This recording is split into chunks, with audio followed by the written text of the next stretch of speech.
ایک دن میں فون پر بیٹھا اسکرول کرتے جا رہا تھا، بیٹھے بیٹھے پوری مووی دیکھ ڈالی ہم نے، موبائل پر گھنٹوں بتا دیا، لیکن جب نماز کا ٹائم آیا تو شیطان بہکانے لگ گیا کہ اب تو تھک گئے ہوں گے، آرام کر لو۔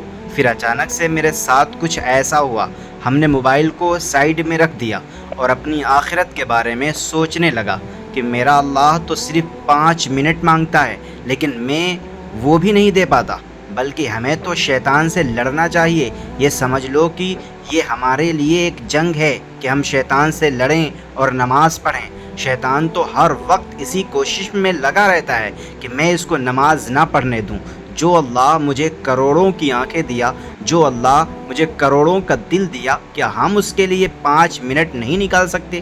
پھر میں اچانک سے اٹھا اور مسجد کی طرف چل پڑا، وضو کیا اور نماز پڑھا اور اپنے گناہوں سے توبہ کیا۔